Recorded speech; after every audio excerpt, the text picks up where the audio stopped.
So the time is 3 o'clock, and I can still see people joining in. But basically, first of all, thank you very much. We're so pleased that so many have registered for the event. It's so nice to see. We've been extremely excited to have this event and talk about impact startups and especially growth startups across the Nordics. My name is Mikkel Scott Olsen. For those of you who don't know me, I'm a part of Growth and Impact at Danske Bank, heading our digital platforms, the Hub and Plus Impact, and also the insights that we have been doing on the Nordic Impact stage.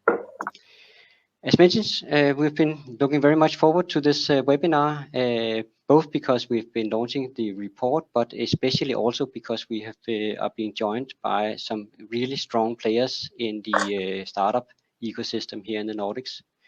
We have Stefan Söderling, Managing Director from Almi Invest Green Tech based in Stockholm, and we have Michael Søllner, Managing Director of the Danish Green Investment Fund based in Copenhagen.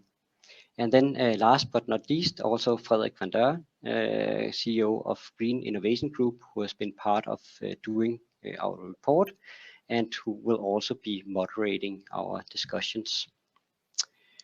And when talking about the discussions, we would really love to have discussions, so please use the chat function to give us your thoughts and your reactions, and to comment and ask questions as we go. Just for the sake of it, we are recording the session, and it will be uploaded to the landing page for the report as well. But you will have an email when that happens. So before we turn our focus on our guests, I'd like to set the scene by introducing some of the findings from our newly launched report, State of Nordic Impact Startups 2021. It's this analysis, or some of the findings, at least from the analysis, that we will use as background for some of the discussions that we'll have today. So first of all, just to give a small introduction, we've launched this report. It's the fourth edition of the startup report, and it hasn't become less relevant to talk about the impact startups across the Nordics. Just this week, the International Energy Agency released their Net Zero by 2050 report, stating that in 2050, almost half the reduction will come from technologies that are currently at the demonstration or prototype phase. So this is very much the startups, the companies that we're talking about right now in this event, and how to make sure that these companies will succeed and strive and grow. So basically, the report is a response to different types of input that we got from both startups, investors, and so on different types of perceptions in the ecosystem that prevent impact startups from succeeding and the ecosystem from growing. So we've been structuring the myth in 11 myths, 6 on impact, and a deep dive of 5 deep dives into green growth. And basically the objective of the report is to bring facts to the table, and in that respect to hope to kind of like frame the discussion, the conversation, and bring it in the right direction, and ultimately to accelerate the progress of the Nordic impact space even more than it's already happening. So before going on to some of the facts, just a short insight about the report. We have been using or mapping more than 1,200 Nordic startups and using that data to gain the conclusion that we find. Half of them approximately are green growth startups, and we have also been looking at 1,300 plus funding rounds. when we talk about, or at least there are some concepts that we will be using about impact startups, what we mean by impact startups, and also green growth startups. And just to shed light on that before we move on, basically we see that ESG is something that is applying to all startups. Everybody needs to take into account their negative impact that they're doing on society.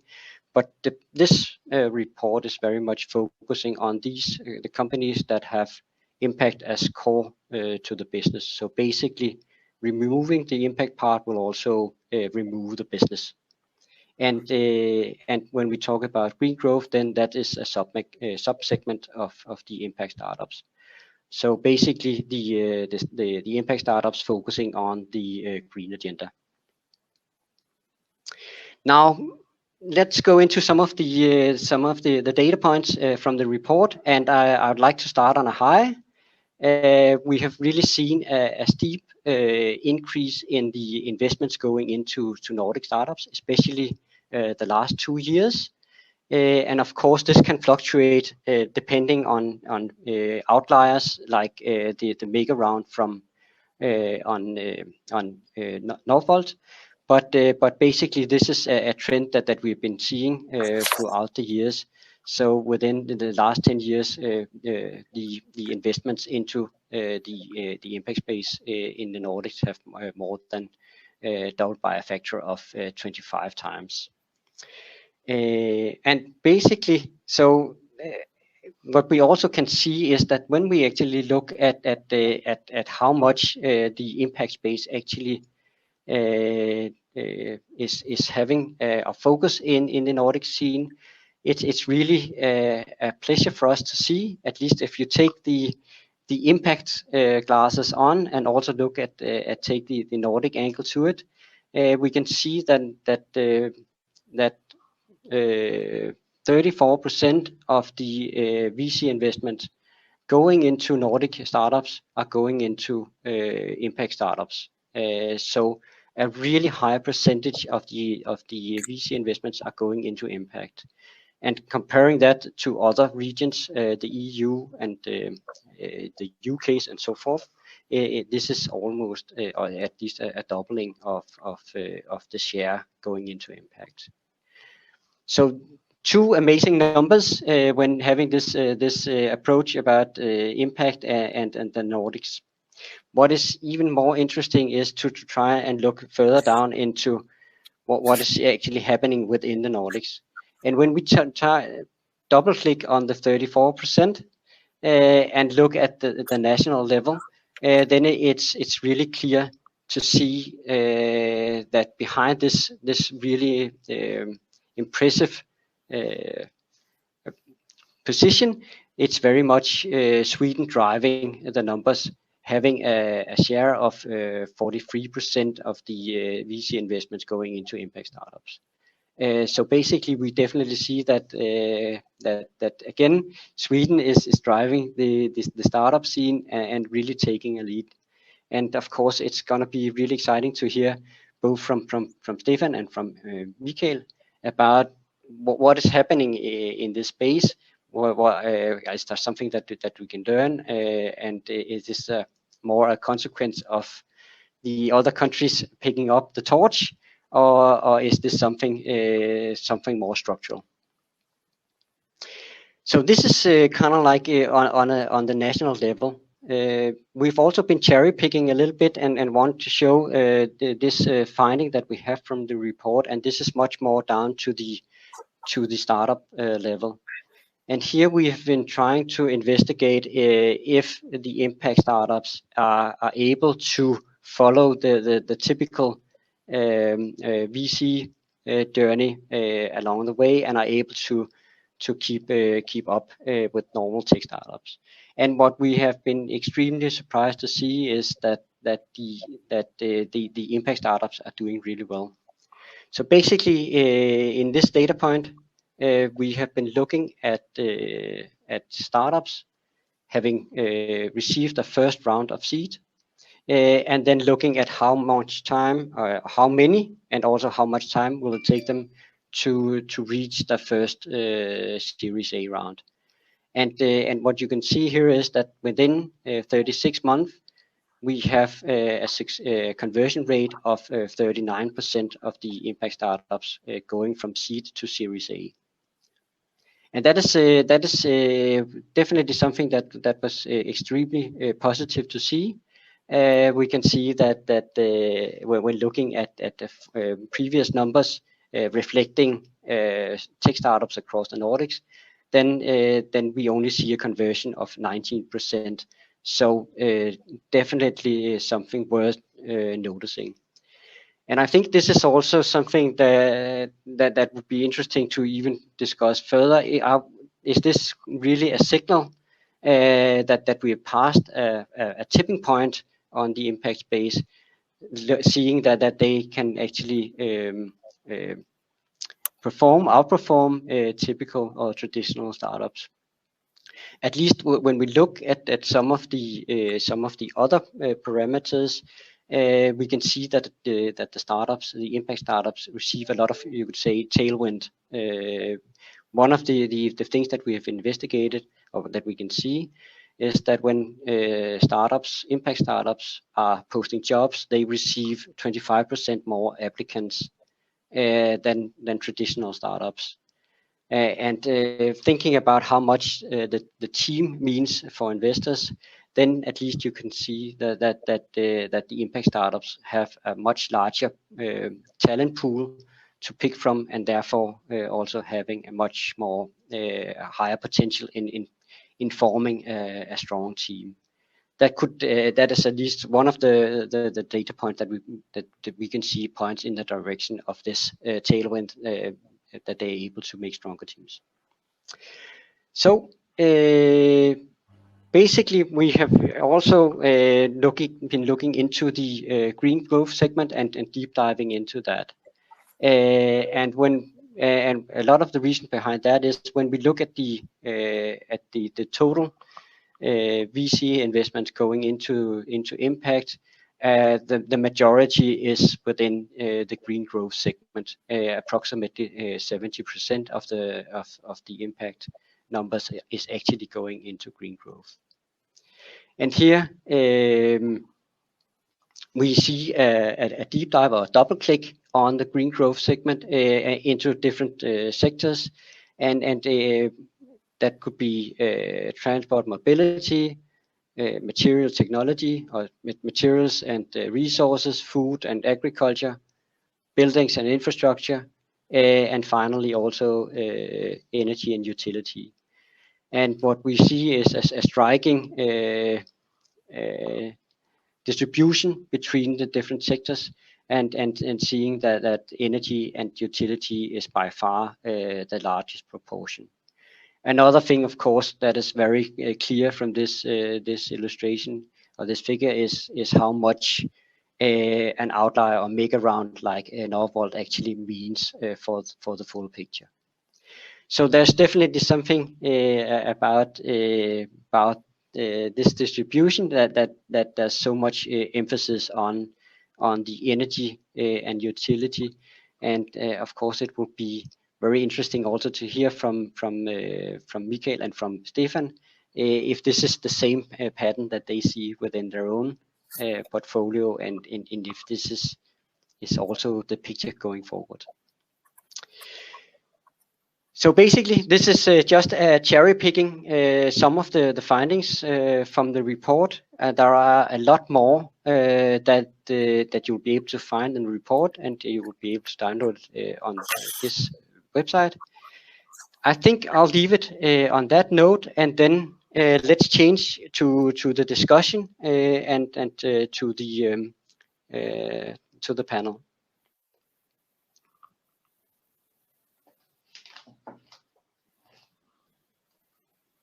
Yeah, excellent.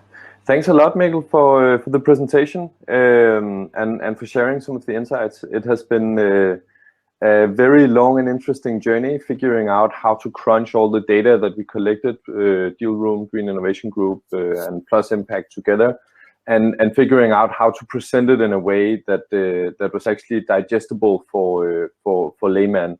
or for anyone interested in the space. And I think you did a really good job of enlightening us in some of the most interesting findings.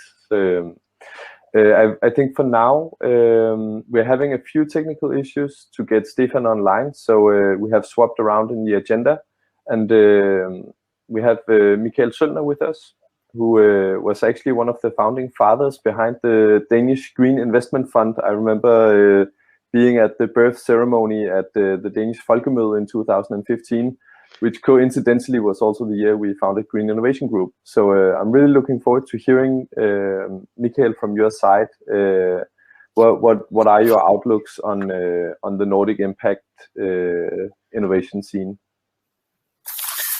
Thank you, Frederik. Thank you for this nice introduction, and let's hope that Stefan will join us in a minute. I would like to share some perspective to fuel the later discussion in the panel. And first of all, I would like to zoom in on why we are here.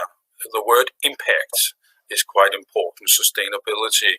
And just to start with a fun fact, I just read in a report that green gas emissions from humans are 100 times higher than emissions caused by all volcanoes on Earth. Just to give a little perspective. But again, that is mind-boggling. Yeah. So that's why we are here. Don't forget that. But my name is Michael Sølner. I am managing director for the Danish Green Investment Fund, and as Frederik said, founded in 2015. It's a sovereign fund owned by the Danish state. The purpose of the fund is to combine commercially viable business projects with positive climate impact to get these two different agendas connected. And our tool is risk-willing loan capital, and we have approximately 1 billion euro of that. So we have some capital power to fuel this very important transformation of the society. That's what we're talking about.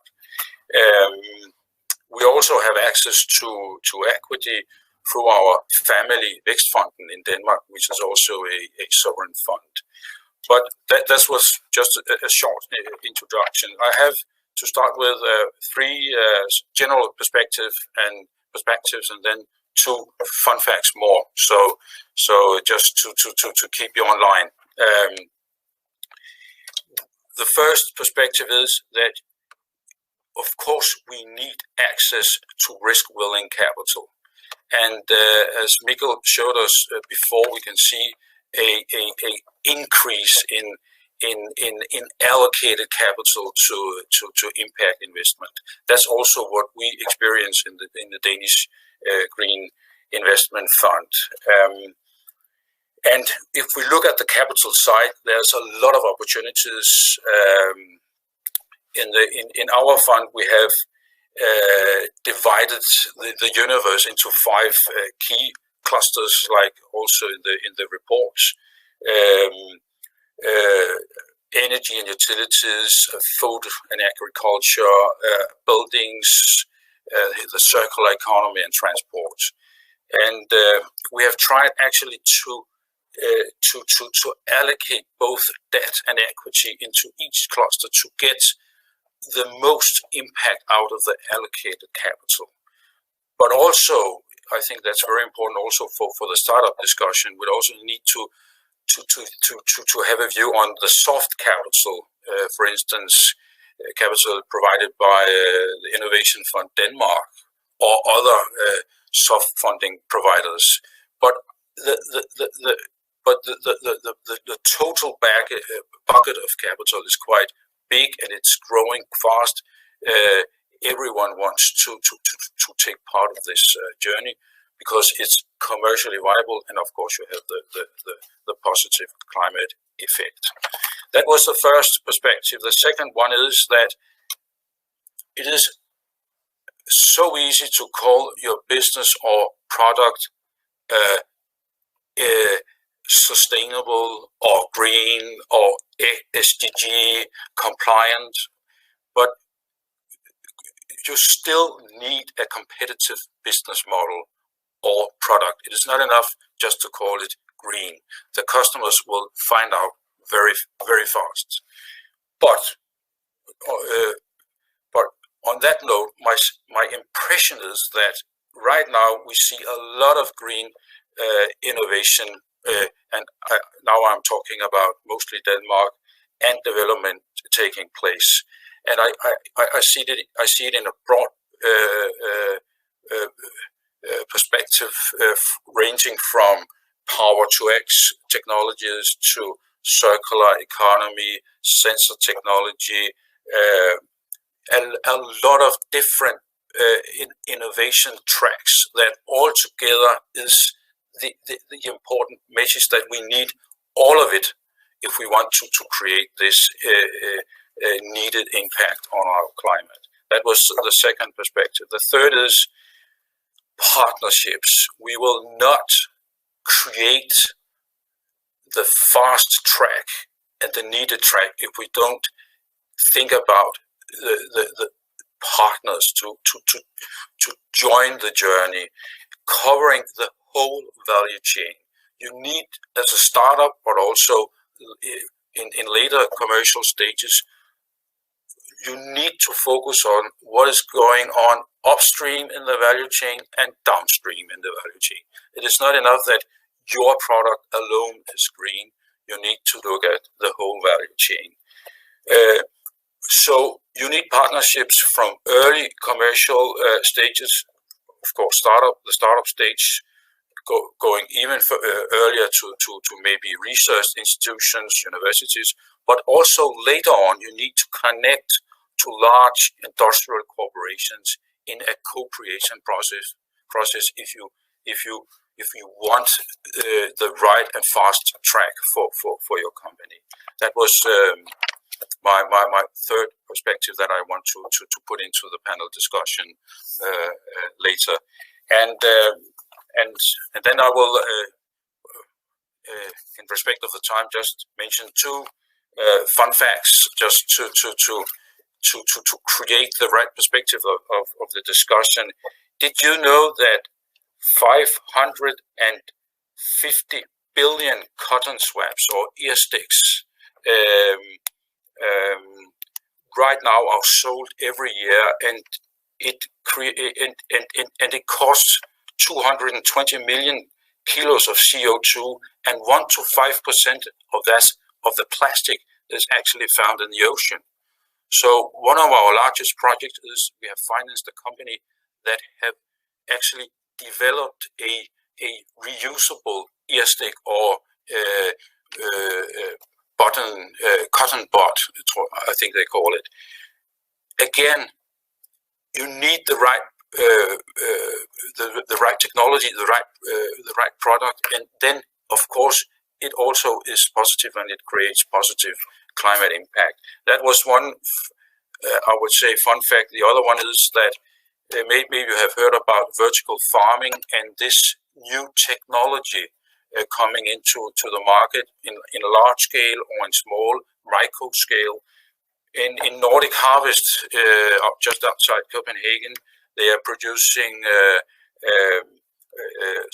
green salad for the national market, and just an area equivalent to 20 football fields is enough to produce green salad for the whole Danish market, compared to what we see today when you produce it in a traditional way. So just some perspective of what we are looking into as a startup, but also in a later commercial stage.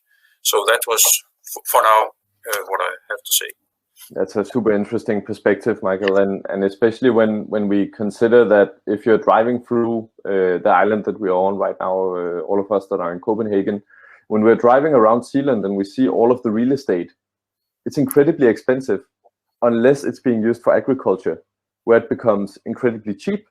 And then you might consider, how might we make better use of this land if we were actually able to grow the food that we're eating next to where we're eating it, and then maybe liberating this for forests and biodiversity or agro-forestry or other things. Yeah, and the important thing, and then I will be quiet, but the important thing is going back to the product. The product itself, the salad, is tasting better. You don't need to wash it because there's no dirt on it. The chefs around the famous restaurants in Copenhagen, they want to use it. So the important thing is you also need the right product or business model, as I said before. But we can come back to that. Yeah, for sure. Thanks a lot for sharing those insights, Michael, and for sharing the perspectives on how to move about this.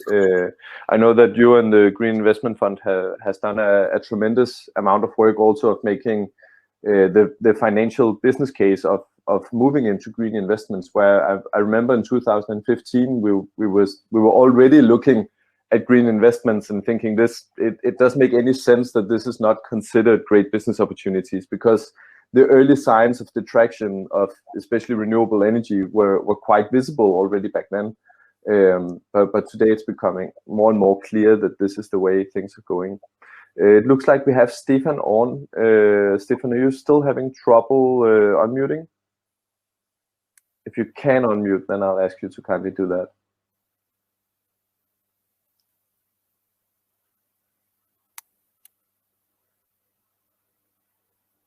It seems like the tech gods are not wanting Stefan to come through today.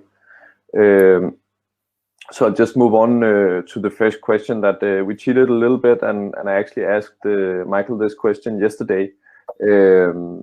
So Michael, when you're coming, of course, from a Danish perspective, but I know one of your ambitions in the Danish Green Investment Fund is also to create international partnerships.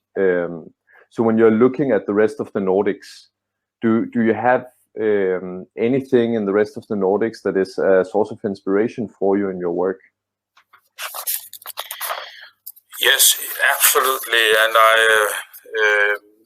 maybe I should share one example for you, because I think it tells an important story. But because 3 years ago, I get in contact with Nicholas Flanders. Maybe you have heard of him. CEO and founder of an American Silicon Valley company called Opus 12. We are within the carbon capture and utilization technology. And actually, I found him in Oslo, in Equinor's headquarters, just next to Oslo Fjord. And I said, "What are you doing here? You should move to Denmark." Because we need, of course, your capabilities within the carbon capture utilization technology. We have Aalborg Portland in Jutland in Denmark, where we have I think 2 million tons of CO2 emissions every year. If we can capture that CO2 and change it into jet fuel or plastic or whatever, this is a new way to go.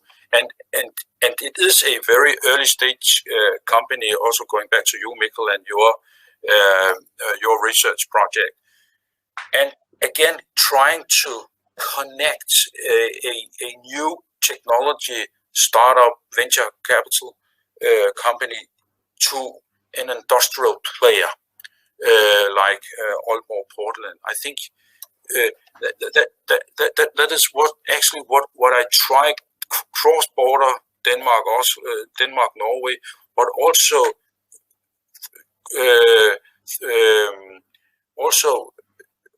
a small new company and a very well established actually listed company in Denmark. So that is one example, and again going back to one of my general perspectives about partnerships, it is very important when we talk about public-private partnerships.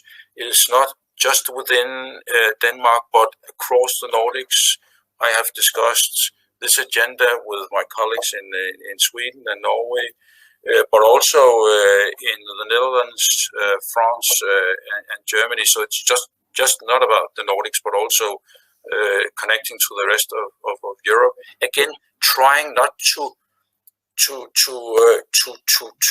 think too narrow, because the agenda is so complex and gigantic. So you need to link to other partners. Otherwise, it will take too much time, and will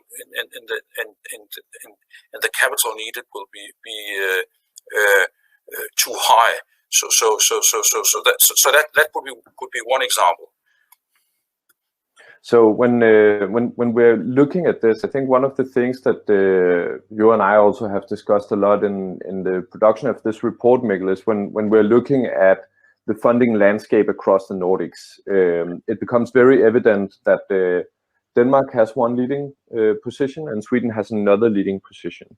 And Denmark is actually ahead of the curve if we're looking at how much of the funding mix comes from public institutions and how much of the mix is public. So when we're looking at Index 100, the Danish public funding is by far the one that is the most active in the funding mix. You can choose to regard that as a good thing or a bad thing. I'll abstain from making that evaluation. But then on the opposite side of the scale, we have the Swedish funding mix, where the majority of the funding actually come from private investors. And if we're looking at this mix, I'm curious to hear from you, Mikael, as Mikkel and I have been going over this. How should we look at that? As if we look at the Nordics altogether, should Norway and Finland, should they learn from the Swedish model? Should they learn from the Danish model, or should it be a mix? And what should they learn from which? I think they should learn from both of us, because if the private capital market can drive the necessary transformation of the society, that should be where we start. Of course, the task is, as I said before, gigantic. But we are talking, going back to also the agenda for today, Nordic startups, early stage technologies, early stage business models. Some products are a physical product, some are IT digitalized based, but so we are talking about early stage technologies in many cases, and it can be quite difficult for the private market to actually create the right financial model for of course for the investment and the expected return. And there the public sector can build a financial bridge and take out some of the risk, because the purpose of the public funding is not financial return, it is impact, or creating a new ecosystem of new technologies, or a financial ecosystem. So it is not competing agendas in the private and public sector. It is complementary, and that's the most important part. And when we founded the Danish Green Investment Fund in 2015, actually we didn't know, is there a market for public funding, or can the private sector solve the problem itself? And the history now shows that you need a public player to build some financial bridges, and why? And that's obvious that we should do that, because we need to accelerate this needed transformation of our society. So sorry, a long answer to your question, but I think it is discussed many times. What should be the role of each player here? So, but I think again, partnerships, combinations, that's what we need. Yeah. But sure. I think this is really very much echoing what we found. We could see that 36% of the investments in seed companies are from public funding. So very much this about kind of like giving the helping hand is not just a myth. It's definitely something that that can be confirmed by the data for sure. Yeah, and I think what we need to create a broad. I'm sitting in a financial institution, so that's my world. So looking to the market, to the customers, the investors, the companies, we need to create as a financial system a broad value proposition. So you don't need to think about, is it what do I need? Soft funding? Do I need seed, Series A? What is important for you as a company is that you want to develop your product, you get it to the market, and scale up. And then we should, as a financial ecosystem, create the financial package that you need in each stage. That's my mission, together with the private financial sector. And I think we can do that. And I think also Sweden and Finland, Norway also, of course, is working on that agenda. I heard someone from your organization, Michael, describe that one of the things that we basically have the public finances to do in the Danish way of doing it is to go in when a bank wouldn't take the risk because there's not enough traction in the market, but where a bank should be able to follow up on number 2, 3, and 4 in the field. And I think what you've done with Nordic Harvest is a pretty good illustrative case for that. It was, if I remember correctly, more than 14 million euro that was invested into that financing round, into a vertical farming system, which has become the largest in Northern Europe. And no bank would be able to do that because of the financial regulations. There's simply no traction in the market, but very soon there will be. So for the next vertical farming projects, it's going to get significantly easier for those to actually raise the funding to go into the market and compete. And they're probably not going to compete with Nordic Harvest that much. They're going to compete with the good old soil uses that take up a tremendous amount of space. So one thing, we have a question from the audience, and it's Joachim asking, how might we replicate the success of the Nordic wind sector in other green must-win battles, like changing for plant-based diets and for going towards more and more efficient cooling technologies? So what can we do to replicate the massive wins that we have had in the wind industry? That's a good question, and maybe we should get inspired by what have happened in Odense, in the middle of Denmark, in the robotic area. We have created a robotic platform in Denmark by investing and inviting the right companies and technologies to take part of that journey. Maybe we should use that as an inspiration on what should be the next wind adventure. And going back to your research, Mikkel, and that showed that energy and technologies related to energy is I think you said around 70% or something like that. Exactly. Yeah. I think the next one of the next adventures is within food. New kinds of food products and new ways of producing food. And if we take Denmark, we are an agricultural country. It's in our DNA. We run a very effective agricultural industry. So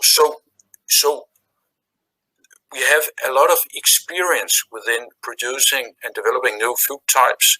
We have also a very, very strong research platform from our 4 big universities. So I think, and I can see that actually also the Danish Green Investment Fund, that numbers of new technologies, new projects, some small, some large, are increasing very fast in trying to solve one of the problems within this industry, increasing the production of plant protein instead of animal protein.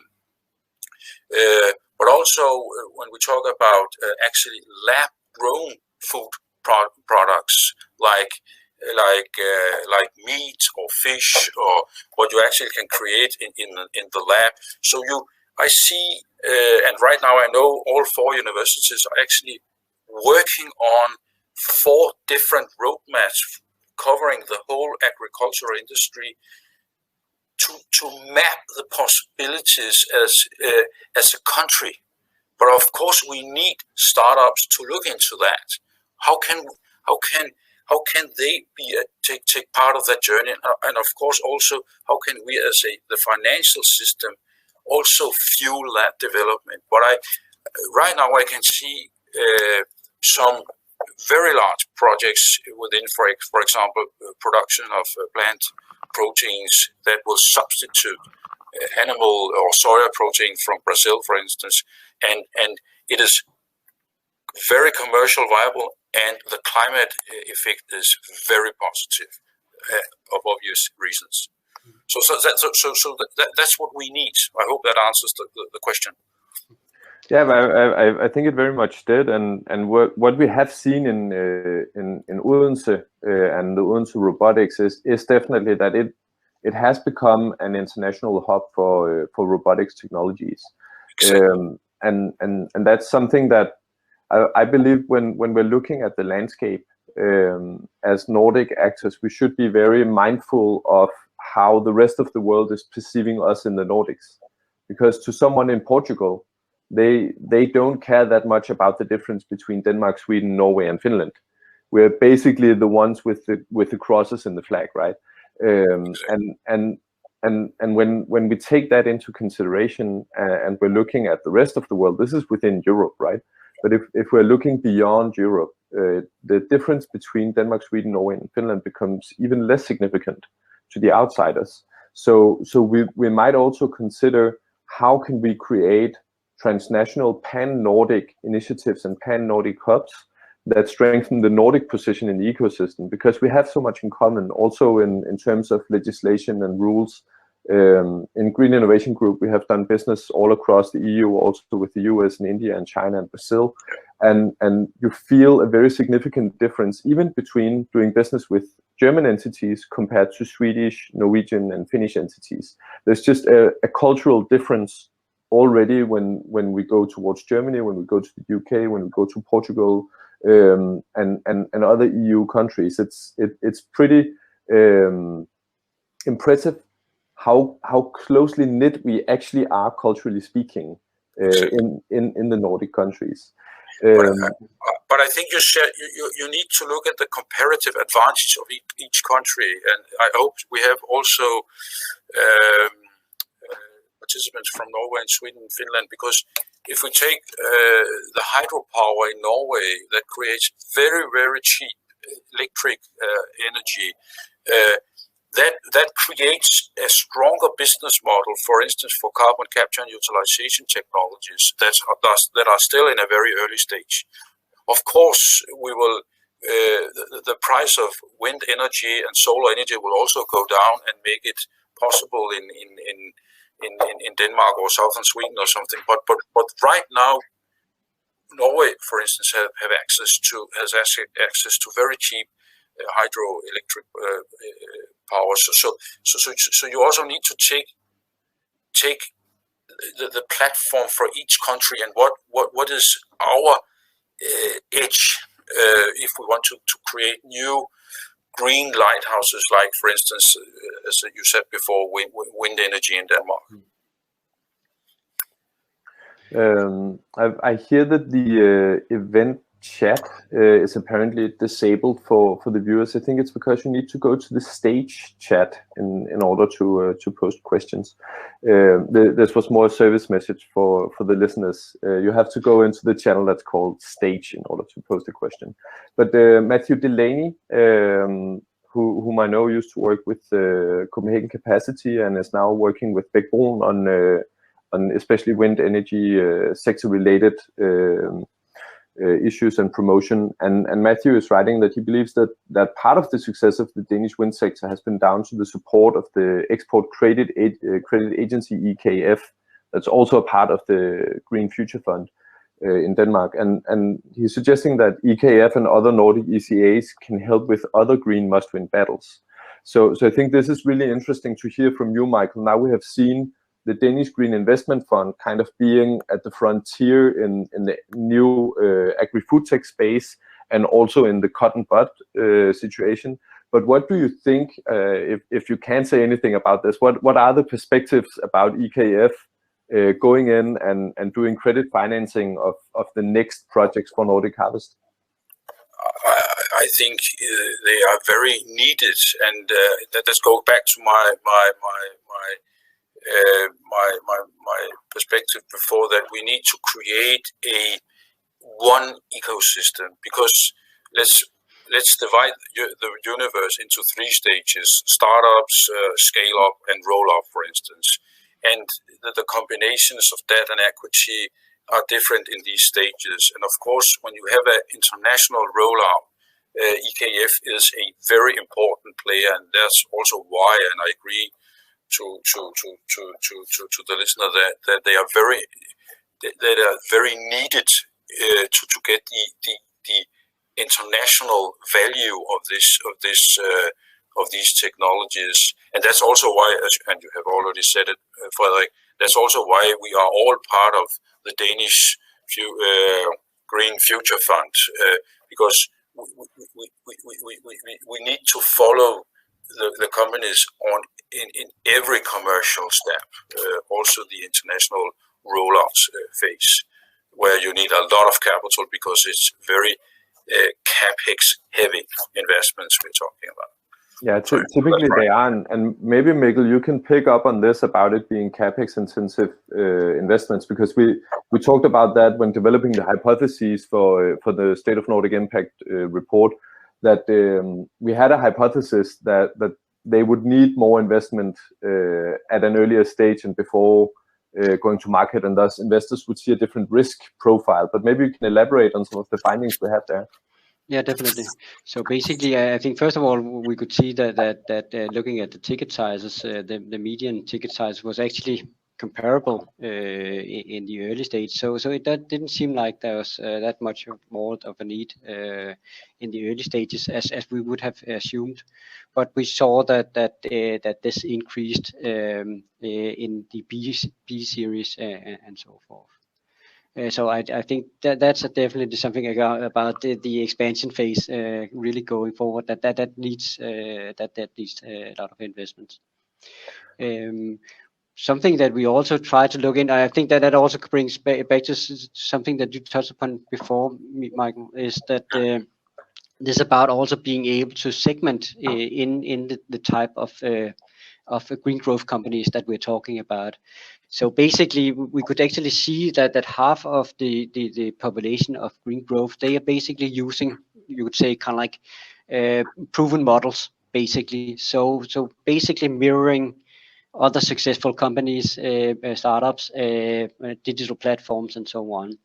Whereas the other half was very much kind of like high risk when it came to R&D.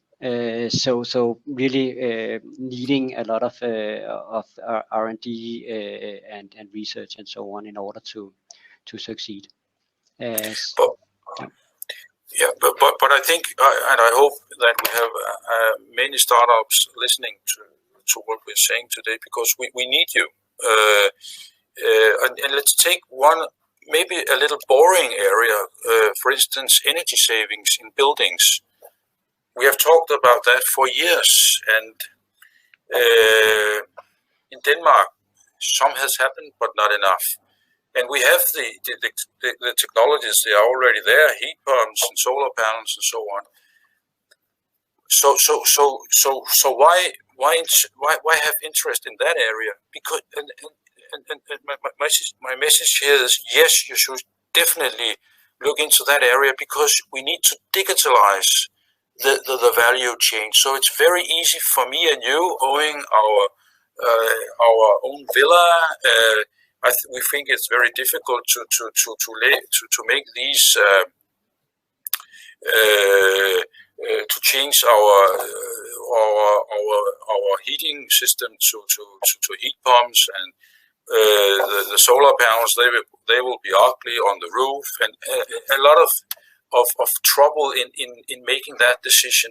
So, but if we can develop new technologies that make it easy to take the decision, to actually maybe show how will this look, how will the effect on the economy be, and so on, we still need innovation in that area, despite that we have talked about it for years. So it doesn't have to be a complete new cutting edge area, but also we need innovation in all clusters, or 5 clusters that we talked about before. So I hope you also will take that with you after this meeting. For sure, and thanks a lot for that encouragement, Michael. I think last but not least, we recently published this book together with the Danish Green Investment Fund, and one of the things that we're looking at here is basically looking at what are the technologies that can reduce the CO2 emissions that were known in here you see like a graph of it, that were known in 2015 based on the UN climate panel.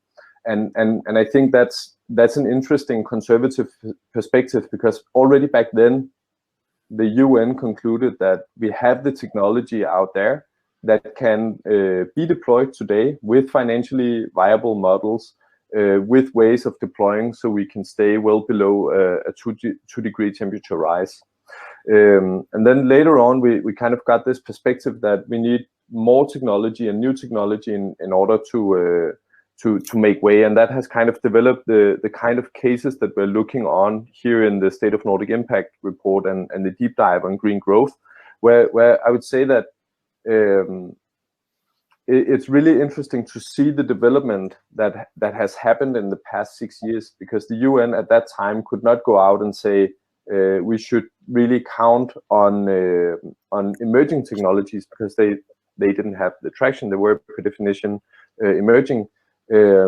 So something like floating solar that's already being deployed today was not an option back then, and I think that's where stakeholders like you in the Danish Green Investment Fund, you are actually able to move into a field like that, invest in the first couple of cases, and if it works, it works, and then the more heavy institutional investors can start joining in. I think that it's just about time that we wrap up. So Michael and Mikael, do you guys have any final comments that you would hate not to share? I would just an easy one. I think Sweden needs a stronger voice. Sorry, Stefan. Yeah, because if I'm supposed to echo that, I think definitely there are some things when we look at the numbers and we see how Sweden is performing. There are definitely some things that would be worthwhile understanding more about how what is it that they are doing and what can we learn. Because they definitely, and if this is more a question of them being a couple of years ahead of the curve compared to the rest of us, we will pick up, or if it's more structural, that is definitely something that will be exciting to understand much more. Yeah, because the focus of this report is, of course, the venture part of the journey. If we have a next time or a Christmas wish, maybe we can also have a broader perspective of the whole capital universe, and how the Nordics are doing in that matter, and have a cross-border discussion about that.